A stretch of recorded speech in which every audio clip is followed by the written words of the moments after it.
Hola, buen día. Mi nombre es Marlene Martín Rico y el día de hoy vamos a hablar sobre el sistema de familia, el derecho familiar, el derecho civil en materia de oralidad.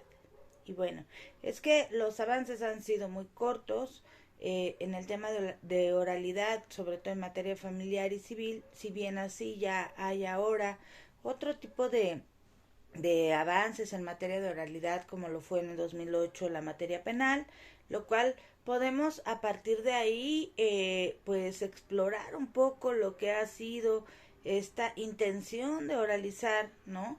De homologar las legislaciones a lo que tiene que ver con digamos, el principio constitucional de oralidad para que pueda ser una realidad en nuestro país. Y bueno, estamos hablando que desde 2008 a la fecha se han venido implementando estas acciones. Y una de ellas también ha sido en materia mercantil.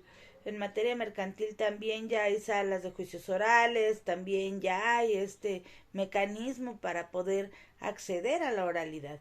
Y bueno, me parece que la mayor, por lo menos en lo que yo he visto, el mayor impacto ha sido en materia mercantil, porque efectivamente los juicios sí son mucho más ágiles, ¿no? Que lo que solían ser. Sin embargo, bueno, pues también hay que entender que el sistema de justicia no tiene tampoco a veces el alcance para poder hacer valer estos mecanismos. Y bueno, a mí me parece muy importante, sobre todo yo como especialista en materia familiar, en materia de víctimas, en materia de violencia contra las mujeres, me parece que es sumamente importante poder avanzar a la oralidad en materia familiar y civil. ¿No? Sobre todo familiar, porque si bien ya tenemos algunas actuaciones que se hacen de manera oral, como son las pláticas de los menores, ya videograbadas, ya con un protocolo que establece, por lo menos en Querétaro ya así es, que establece que esté la representación social del menor, de las menores. Me parece que todavía hay mucho que avanzar en la cuestión de la argumentación, sobre todo en la argumentación con perspectiva de género. Pero bueno, antes de hablar un poquito más y de profundizar, vamos a hablar cuáles son los principios. Y bueno, es que estos principios son la oralidad, ¿no? Que como su nombre bien lo dice, se trata de esta cuestión de poder tener la mayoría de las actuaciones como un sistema hablado, verbal, y bueno, esto se supone acelerará que el mecanismo de atención y de reacción del órgano jurisdiccional sea mucho más rápido. Por otro lado, tenemos la publicidad, que aquí en materia familiar, en materia de publicidad tendríamos bastantes restricciones. ¿Por qué? Porque las y los menores eh, deben de ser necesariamente cubiertos sus nombres, su identidad, protegida por este derecho a la privacidad. Y bueno, pues esto me parece que es un principio que no aplicaría en todos los casos, ¿no? O quizá con algunos filtros, quizá se tendría que invertir un poco más en tecnología, pero definitivamente el tema de la publicidad en cuestiones familiares, ¿no? Sí es un poco más compleja que como lo son en cuestiones civiles, pero también en cuestiones civiles donde se observan ciertas situaciones de pues económicas, ¿no? También que tienen que ver con lo económico también, ¿no? Pero bueno, vamos a también a decir que este principio no es necesariamente algo que, o sea, digamos que es obligatorio, sí, pero podemos nosotros, por nuestro derecho a la privacidad, solicitar el resguardo de estos datos personales, ¿no? Lo cual provocaría que el sistema de justicia no, y que las partes, ¿no? No difundan, por lo menos, estas actuaciones de manera abierta, ¿no? Entonces se tendría que difundir con ciertas restricciones. Y bueno, la igualdad es un principio bien importante y tiene que ver no con igualdad de todas las partes, todas las personas somos completamente iguales ante la ley, como lo dice la ley, ¿no? Tenemos que ir más allá a la interpretación específica de lo que implica, ¿no? De lo que implica la igualdad. y es que la igualdad tiene que ver con la igualdad sustantiva. ¿Y esto qué es? Es que cada persona, ¿no? Tiene una circunstancia distinta, una necesidad distinta, y a partir de esto, bueno, pues es que el acceso a la igualdad debe de ser diferenciado también, ¿no? Se llama discriminación positiva también, o acciones afirmativas en algunos casos, donde tenemos que poner pisos, sentar bases para tomar acciones y decisiones que incluso no estén contempladas por la legislación, para poder acceder o provocar que estas personas accedan a sus derechos. Entonces, bueno, pues es esta la situación de la igualdad, ¿no? Que no todo es igual para todas las personas, sino que debe de haber diferencias, porque la igualdad también genera desigualdad si la tratamos en un plano formalista y normalizado. Y lo que aquí se tiene que hacer es entender que cada quien somos personas distintas con necesidades distintas. Y bueno, aquí yo podría poner un ejemplo en materia de familia, ¿no? Que tiene que ver con este tema de los alimentos, y que bueno, las jueces y los jueces de manera indiscriminada dicen 20%, 30%, quítenle al papá, que es quien generalmente tiene la obligación de otorgar alimentos, quítenle el 30% porque el señor tiene que vivir con el 70%. ¿Pero qué pasa con los cuidados, por ejemplo?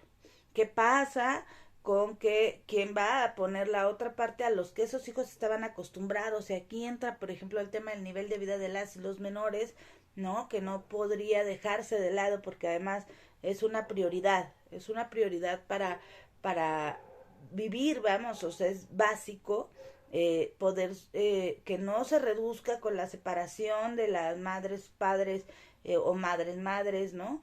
Que no se reduzca el nivel de vida de las niñas, los niños, porque eso implica, ¿no? Una afectación a las y los menores, y lo que se tiene que hacer aquí es ajustar razonablemente.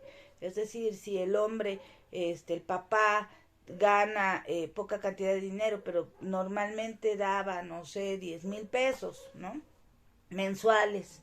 Era lo que él aportaba a la casa, y aparte aportaba algunas otras cuestiones como vales de despensa, no sé, pensemos en muchas circunstancias. Y entonces lo que se tendría que hacer es que el piso mínimo para que esos niños sigan sobreviviendo son 10,000 pesos. Ajá. Y quizá los otros vales, ¿no? Se puedan reducir. Es decir, tenemos que encontrar el mecanismo para que las niñas y los niños no alteren su vida, para que las mujeres tampoco alteren su vida, porque además nos quedamos a cargo solas de la crianza, de los cuidados, y entonces ahí es donde hay que estirar un poquito la cuerda para ver qué es igualdad, en dónde quedamos. O sea, si ya estiramos y jalamos de aquí y de acá, ¿dónde quedamos en una situación de igualdad? Entonces ese es el tema de igualdad. También, bueno, el tema que tiene que ver con la inmediación, ¿no? Que es que, bueno, este tema de que los jueces tengan conocimiento de todo el material probatorio, que, que escuchen directamente a las partes. Esto es algo, ¿no? Que es importante, sí, ajá, pero que también debemos ampliar, o sea, también requiere ampliar el sistema de justicia. ¿Por qué? Porque las demandas son muchas. Hoy hablar con un juez, por lo menos en el estado de Querétaro, no tiene mayor inconveniente, ¿no? Ambas partes pueden ir y exponer de manera directa, personal, lo que se está viviendo, pero lo que sí no está bien, ¿no? Es que los jueces a veces no tengan ni siquiera las herramientas para poder garantizar el acceso a la justicia, que es ahí donde está para mí el verdadero problema, ¿no?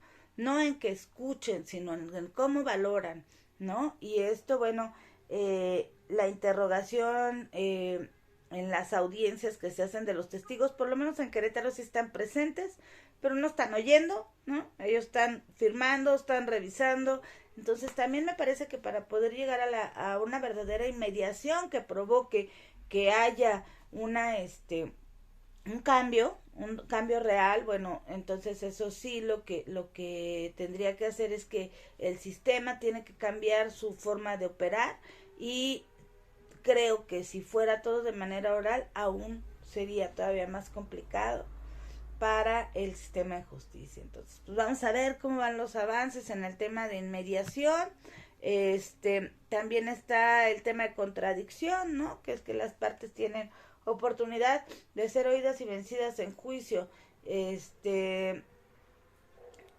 Y bueno, la argumentación, la información, los actos, las pruebas que se van admitiendo, ¿no? Tiene que ver también con un sentido de capacitación también de las y los abogados que debemos ya tener, que debemos ya entender que son los derechos humanos, pero también aquí se presta a ciertas cuestiones en donde también a veces las y los juzgadores no tienen las herramientas todavía, ¿no? Por lo menos lo vemos en la cuestión escrita para poder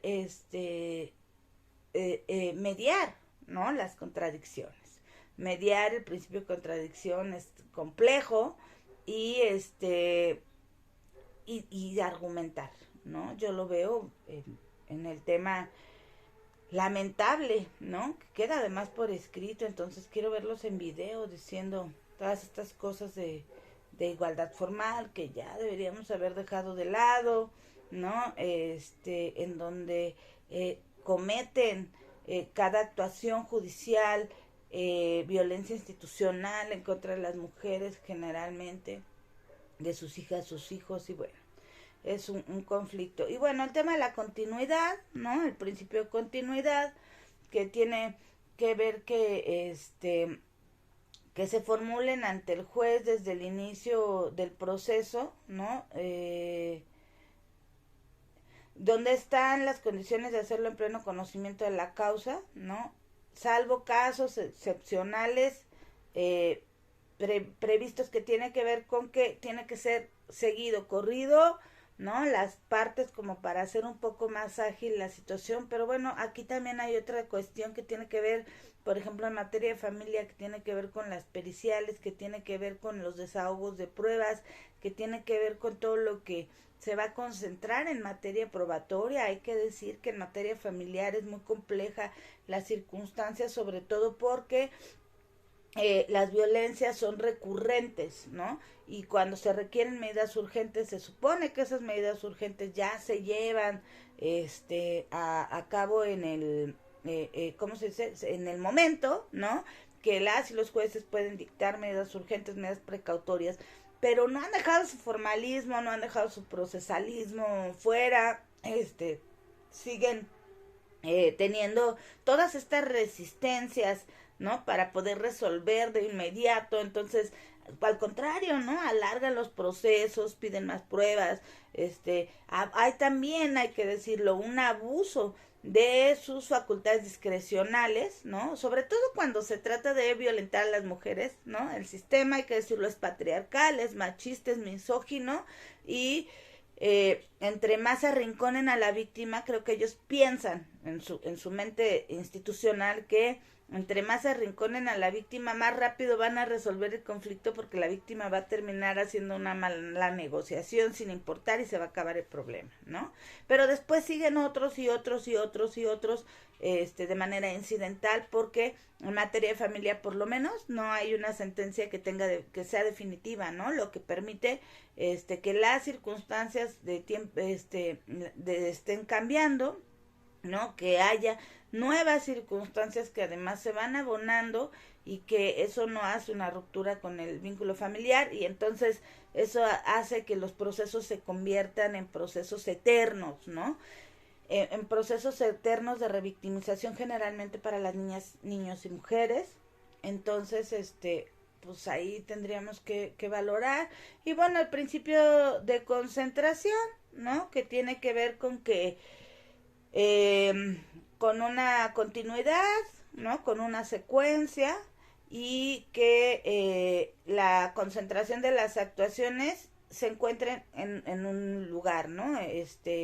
Por un principio que se llama economía procesal, realizarse el mayor número de actos procesales en el tiempo más corto aplicable, ¿no? Y no sé, honestamente no sé cómo avanzará. Sí entiendo que ya hay modelos y conozco algunos modelos de oralidad, por ejemplo el de Guanajuato, ¿no? Sin embargo, para mi mi opinión personal, le falta muchísimo todavía a este sistema, ¿no? Nos falta mucho por avanzar, nos falta un montón por hacer en el tema de la justicia, porque también a veces me parece que no entendemos como abogadas y como abogados qué es lo que la gente quiere, ¿no? Y la gente quiere resolver un problema, uno.